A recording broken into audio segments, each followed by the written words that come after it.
तो hello everyone, Kabir Pahuja this side and स्वागत है आप सबका आज की एक और नई वीडियो में, जिसमें हम बात करने वाले हैं मार्केट के अंदर आए हुए एक नए आईपीओ के बारे में।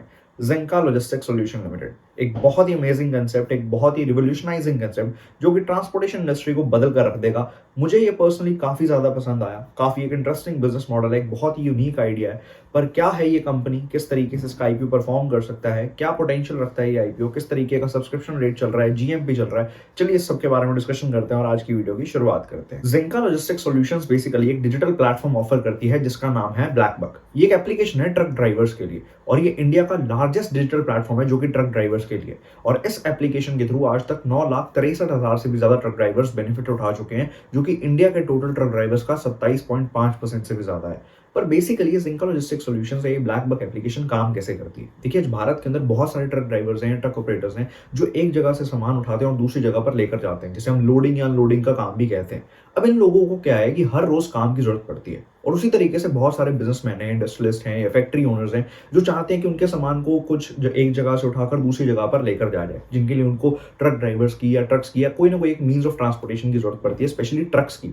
तो ये एप्लीकेशन बेसिकली क्या करती है, वो ट्रक ड्राइवर्स जिन्हें हर रोज काम की जरूरत है और ये जो ओनर्स है, फैक्ट्री ओनर्स, बिजनेसमैन जो चाहते हैं कि उनके सामान को एक जगह से दूसरी जगह पर लेकर जाया पाए, उन दोनों को एक जगह पर मिलाती है और यहाँ पर ये कमीशन के थ्रू अर्निंग करती है। सेकेंडली, ये कंपनी ड्राइवर्स को फास्ट टैग की सर्विसेज भी प्रोवाइड करती है और वहां से भी अर्निंग करती है और साथ ही उन्हें फ्यूल कार्ड्स भी इस कंपनी के द्वारा प्रोवाइड किए जाते हैं, जिससे एक ट्रैकिंग रख पाती है कि कितनी पेमेंट हुई, कितना फ्यूल कहां पर लगा और उस तरीके से ये बेटर इफेक्टिव वे में काम कर पाती है। और साथ ही में ये कंपनी ट्रैकिंग सर्विसेज भी प्रोवाइड करती है जीपीएस के थ्रू, जिससे आप ये ट्रैक कर सकते हो कि आपका ट्रक कहां पर पहुंचा, कितने बजे पहुंचेगा, हर एक चीज के बारे में आप आइडिया ले सकते हो। और साथ ही में इसमें चोरी का भी जो रिस्क है वो बिल्कुल जीरो हो जाता है। और साथ ही में ये कंपनी ट्रक ड्राइवर्स को फाइनेंसिंग की सर्विसेज भी प्रोवाइड करती है नए ट्रक्स लेने में, जिसमें ये इंटरेस्ट के थ्रू भी इनकम अर्न कर लेती है। एंड इसी पॉइंट पर एक कंपनी की स्ट्रेंथ हमारे सामने निकल कर आती है कि कंपनी के पास मल्टीपल सोर्सेज ऑफ इनकम है। कंपनी सिर्फ एक इनकम पर डिपेंडेंट नहीं है जो कि कमीशन के। कंपनी फास्ट टैग्स के थ्रू भी अर्न कर रही है, जो फ्यूल कार्ड्स होते हैं उनके ऊपर भी कंपनी को कुछ ना कुछ डिस्काउंट्स मिलते हैं, वहां से भी कंपनी अर्न कर लेती है। इंटरेस्ट के थ्रू भी कंपनी यहाँ पर अर्न कर रही है और कमीशन तो अर्न कर ही रही है। तो कंपनी के पास मल्टीपल सोर्सेज ऑफ इनकम है, ये इस कंपनी की एक बहुत बड़ी स्ट्रेंथ है। और इस कंपनी का जो नेटवर्क है वो भी इंडिया में लार्जेस्ट है। ये इंडिया के 80% से ज्यादा डिस्ट्रिक्ट्स को कवर करती है और 76% से ज्यादा टोल्स को। ये कंपनी के पास मंथली अराउंड 3.5 लाख से भी ज्यादा एक्टिव टेलीमेटिक डिवाइसेज हैं और ये कंपनी अभी तक 4,035 से ज्यादा लोन्स दे चुकी है, जिनकी वैल्यू 197 करोड़ से भी ज्यादा है। और ये कंपनी ने अभी तक व्हीकल फाइनेंसिंग की सर्विसेज 48 से भी ज्यादा डिस्ट्रिक्ट्स के अंदर दी है, 7 से भी ज्यादा स्टेट्स के अंदर। तो ओवरऑल अगर यहाँ तक हम बात करें तो कंपनी का बिजनेस मॉडल काफी इंटरेस्टिंग है, ट्रक ड्राइवर्स के लिए काम कर रही है और ये बिल्कुल नया सा कंसेप्ट है। 2015 की नई सी कंपनी, अभी कोई ज्यादा समय भी नहीं हुआ, 9-10 साल हुए इंडस्ट्री के अंदर, बट एक काफी रिवोल्यूशनाइजिंग सा कंसेप्ट है जहां पर अभी तक कोई नजर नहीं घुमाकर बैठा था, कोई काम नहीं कर रहा था। और ये इस फील्ड के अंदर, इस मार्केट के अंदर काफी बड़े प्लेयर बन सकते हैं फ्यूचर के अंदर अगर ये इसी तरीके से ग्रो करते जाते हैं और काफी एक अच्छे कंसेप्ट पर ये काम कर रहे हैं। बट क्या है कंपनी के फाइनेंशियल्स, क्या हमें इस आईपीओ के अंदर अप्लाई करना चाहिए, इसे अवॉइड कर देना चाहिए, किस तरीके से कंपनी परफॉर्म कर रही है, चलिए आगे की वीडियो में बात करते हैं। ज़ेंका लॉजिस्टिक्स सॉल्यूशंस इस आईपीओ के थ्रू 1114 करोड़ रुपए रेज करने वाला है, जिसमें से 550 करोड़ रुपीस जो है वो कंपनी के फ्रेश इश्यू के अंदर होने वाले हैं और जो 564.72 करोड़ रुपीस है वो कंपनी के ऑफर फॉर सेल में जाने वाले, विच मींस वो पैसा कंपनी के अंदर नहीं जाएगा, वो कंपनी के जो शेयर होल्डर्स अपने शेयर्स इस आईपीओ के अंदर बेच कर निकल रहे हैं उनके पर्सनल बैंक अकाउंट के अंदर जाने वाला है। और सिर्फ 550 करोड़ रुपया ही ऐसा है जो कंपनी के अंदर यूज होगा, कंपनी की ग्रोथ के लिए, कंपनी के फ्यूचर प्रोस्पेक्ट्स के लिए या कंपनी की डेट की रीपेमेंट के लिए, जिस भी पर्पस के लिए कंपनी आगे पैसा उठाने वाली है हम समझेंगे। ये आईपीओ के अंदर अप्लाई करना 13 नवंबर से ओपन है और 18 नवंबर 2024 इस आईपीओ के अंदर अप्लाई करने की लास्ट डेट है। 19 नवंबर को इस आईपीओ का अलॉटमेंट हो जाएगा, विच मींस आपको पता लग जाएगा कि आपको इसके शेयर्स मिले हैं या नहीं मिले हैं। और 20 तारीख को आपके अकाउंट के अंदर या तो शेयर्स क्रेडिट हो जाएंगे या फिर आपका जो रुपया है वो आपको रिफंड कर दिया जाएगा आपके बैंक अकाउंट के अंदर।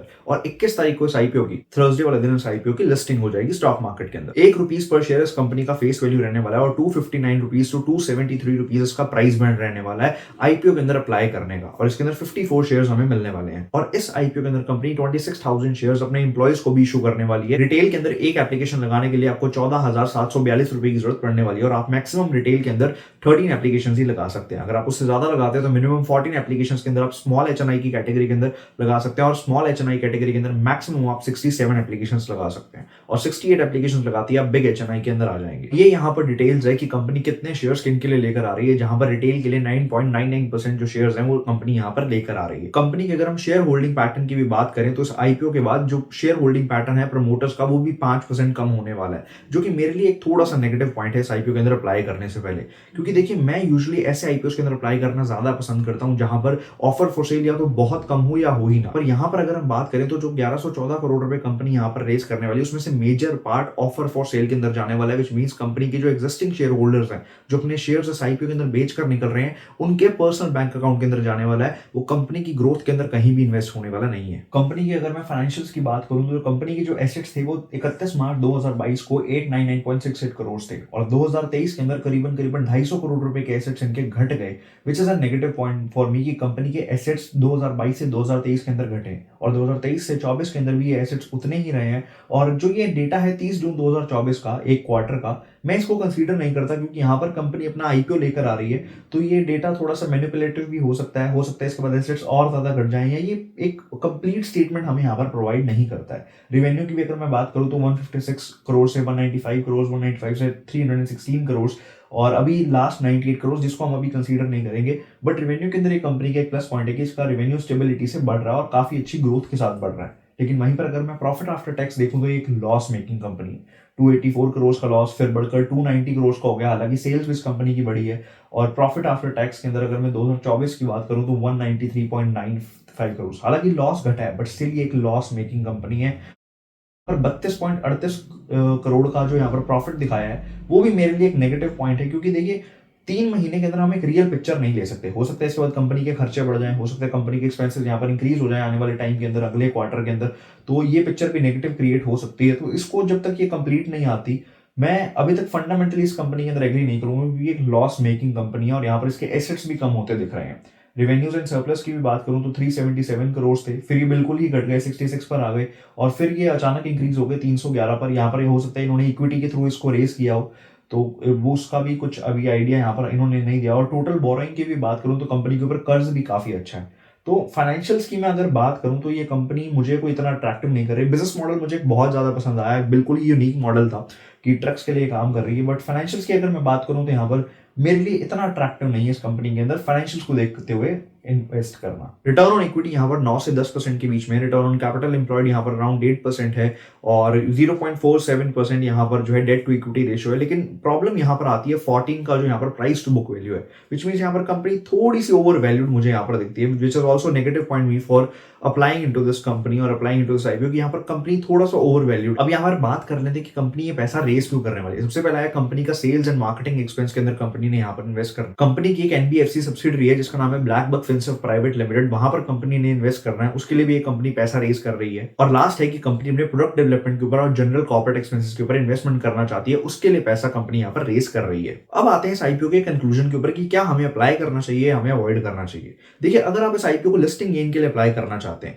तो आज 15 नवंबर 2024 को मैं ये वीडियो बना रहा हूँ और इसका GMP इस समय पर 0 चल रहा है, विच मींस ग्रे मार्केट के अंदर इस IPO की भी हलचल नहीं है और सब्सक्रिप्शन स्टेटस भी अभी इसका अपडेट होना बाकी है, जो कि 18 नवंबर 2024 जब मार्केट मंडे के दिन पर खुलेगी तब अपडेट होगा। और अगर वहां से मार्केट थोड़ा रिवाइवल देखती है, अभी देखिए स्टॉक मार्केट भी गिरा हुआ है, लेकिन अगर मार्केट वहां पर रिवाइव होना स्टार्ट करती है, मार्केट वहां से अपसाइड की मूवमेंट देती है, तो हो सकता है इसका GMP भी बढ़ना स्टार्ट हो जाए, बट कुछ ज्यादा मेजर चेंज वहां पर नहीं आने वाला है। अगर आप एक सेफ प्लेयर है तो आप इस IPO को अवॉइड भी कर सकते हैं, लेकिन अगर आप एक अग्रेसिव प्लेयर हैं जो आप इन्वेस्ट करना ही चाहते हैं इस IPO के अंदर, तो आप इस IPO के अंदर 1-2 लॉट से स्टार्टिंग कर सकते हैं। अगर हम इस IPO को लेकर फंडामेंटल लेवल के ऊपर बात करें तो देखिए कंपनी बहुत अच्छी है, मुझे इसका बिजनेस आइडिया जो है ना वो बहुत यूनिक लगा, क्योंकि ट्रक ड्राइवर्स के बारे में अभी तक भारत में कोई सोच नहीं रहा था, कोई ऐसा स्टार्टअप नहीं दिखा था कि जो ट्रक ड्राइवर्स की हेल्प करे या उनको लगातार काम मिले। और यहाँ पर भी एक ट्रक्स को ढूंढना, एक अच्छे ड्राइवर को ढूंढना और प्रॉपर ट्रैकिंग वाला काम उनको ढूंढना काफी मुश्किल हो जाता था, तो उसके लिए स्टार्टअप बहुत अच्छा है, एक बहुत यूनिक आइडिया लगा मुझे और फ्यूचरिस्टिक आइडिया लगा कि ये रेवोल्यूशनाइज कर सकता है इस इंडस्ट्री को, ट्रांसपोर्टेशन की।